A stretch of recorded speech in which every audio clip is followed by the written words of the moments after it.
బీసీలకు రిజర్వేషన్లు కల్పించిన ఘనత మాజీ ముఖ్యమంత్రి ఎన్టీఆర్కే దక్కుతుందని, ఆ రిజర్వేషన్లను 27% పెంచిన నాయకుడు చంద్రబాబు నాయుడని ఎమ్మెల్యే కూన రవికుమార్ పేర్కొన్నారు. గత ప్రభుత్వ హయాంలో బలహీన వర్గాల పట్ల కక్ష సాధింపు ధోరణి ప్రదర్శించారని, రిజర్వేషన్లను తగ్గించే చర్యలు చేపట్టారని ఆరోపించారు. రాష్ట్రంలో బీసీలు బాగుపడితే జగన్కు కడుపు మంట అని మండిపడ్డారు.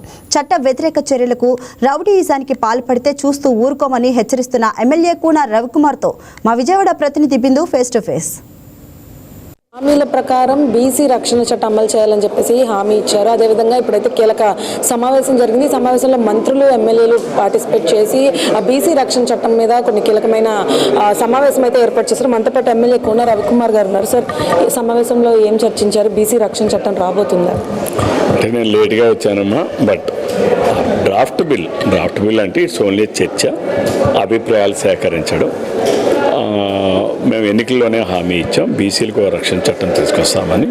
మా లోకేష్ బాబు గారి పాదయాత్రలో కూడా హామీ ఇచ్చాం. కాబట్టి ప్రతి ఒక్క హామీని అమలు చేసేటటువంటి భాగంలోనే ఈరోజు బీసీలకు కూడా ఒక చట్టాన్ని, ఒక ప్రొటెక్షన్ బిల్ తీసుకురావడానికి ప్రయత్నం చేస్తున్నారు. గత 2 సంవత్సరాల నుంచి కూడా అధికారులు చాలా కసరత్తు చేశారు. ఎందుకంటే ఈ చట్టాన్ని రూపొందించేటప్పుడు అనేక అంశాలు ఉంటాయి. అనేక అంశాలను కూడా పరిగణలోకి తీసుకోవాలి. గతంలో ఇచ్చినట్టు సుప్రీంకోర్టు జడ్జిమెంట్స్ ఏమైనా ఉన్నాయా, లేకపోతే నేషనల్ బీసీ కమిషన్ ఏమైనా ఇచ్చిందా, లేకపోతే కేంద్ర ప్రభుత్వం ఏమైనా వచ్చాయా, ఇవన్నీ కూడా చూసుకోవాలి.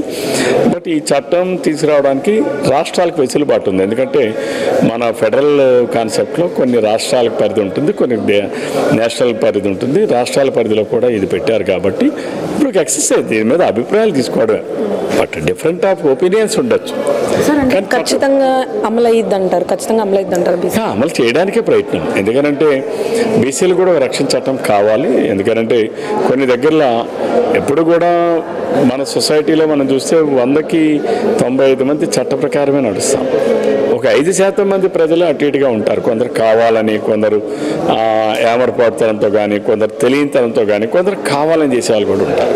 అటువంటి సందర్భంలో కొంతమందికి ప్రాథమిక ఏవైతే హక్కులు ఉంటాయో భంగం వాటిల్లకూడదని, ఏదైనా మన దేశంలో ఏ చట్టాలు వచ్చినా సరే మన ప్రాథమిక హక్కులకు భంగం వాటిల్లకుండా ఉండేటటువంటి దానికే చట్టాలను రూపొందిస్తాం. అందులో భాగంగానే ఈరోజు బీసీ ప్రొటెక్షన్ యాక్ట్. సార్, అయితే విరూపాక్ష అరెస్ట్ని ఎలా చూస్తారు సార్? మీరు ఎలా స్పందిస్తారు అరెస్ట్ పై?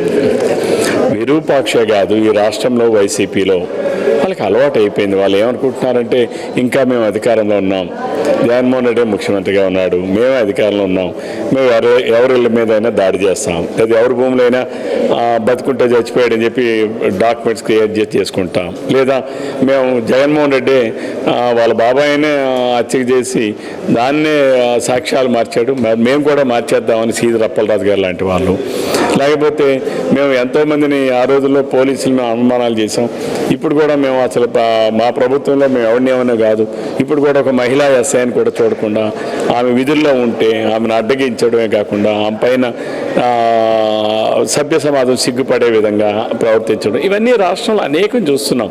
లేకపోతే జోగి రమేష్ గారు, ఆయన ఇంట్లో సమస్య కావచ్చు, కానీ ఆయన ప్రవర్తించినటువంటి తీరు, ఇవన్నీ కూడాను వివాదాస్పదం అవుతున్నాయి. దానికి కారణం ఏంటంటే ఆ పార్టీలోనే ఆ జీన్స్, ఆ వైసీపీ పార్టీలోనే నేర ప్రవృత్తి, నేర చరిత్ర కలిగినటువంటి వాళ్ళు, నేర ప్రవృత్తిగా ఉండేటటువంటి కణాలు ఆ బ్లడ్ జీన్స్లో ఉన్నాయి. కాబట్టి అది జగన్మోహన్ రెడ్డి నాయకుడే అటువంటి వాడు కాబట్టి కింద ఉన్నవాడు ఏం చేస్తాడు?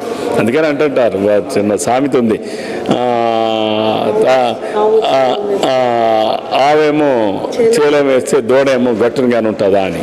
అట్లాగా జగన్మోహన్ రెడ్డి ఒక నేర మనస్తత్వం కలిగినటువంటి వ్యక్తి, ఒక యాక్షన్ చేసినటువంటి వ్యక్తి, అనేక కేసుల్లో ముద్దాయిగా ఉన్నటువంటి వ్యక్తి, క్రిమినల్ కేసులో ఉన్నటువంటి వ్యక్తి. అతను ఆ పార్టీకి నాయకుడిగా ఉన్నప్పుడు మరి ఆ కింద ఉన్నటువంటి వాళ్ళు మంచిగా ఉంటారు, మంచి వాళ్ళు ఉంటారని ఎవరైనా భావిస్తే అది ఆత్మహత్య సదృశ్యం తప్ప నిజం కాదు. Thank you. సో చూసారు కదా, ఎమ్మెల్యే గారు చెప్పిన దాని ప్రకారం పూర్తిగా రక్షణ చట్టం అమలు అయ్యిద్ది. ఎందుకంటే ఎన్నికల్లో హామీ ఇచ్చిన దాని ప్రకారం బీసీ రక్షణ చట్టం ఖచ్చితంగా హామీ అయ్యిద్ది, కానీ ఖచ్చితంగా అమలు కూడా అయ్యిద్ది అంటున్నారు. అదేవిధంగా విరూపాక్ష అరెస్టే కానీ వైసీపీ దాంట్లో, అంటే వైసీపీ పార్టీలో ప్రతి ఒక్కరు కూడా ఇలానే ఉంటారు, ఇలానే అరెస్ట్ అవుతూ ఉంటారు, వాళ్ళు చేసిన తప్పులకు సంబంధించి ఇలాగే జరుగుతుందని కూడా చెప్తున్నారు. అదేవిధంగా బీసీలకి ఖచ్చితంగా రక్షణ చట్టం అమలు అవ్వాలి, ఎందుకంటే చట్టం అమలు అవుతుందని ఎన్నికల్లో ఇచ్చిన హామీల ప్రకారమే నడుస్తున్నామని కూడా చెప్తున్నారు. ఇది ఇక్కడ పరిస్థితి. వీడియో జర్నలిస్ట్ వంశీతో బిందు, వైకే న్యూస్, విజయవాడ.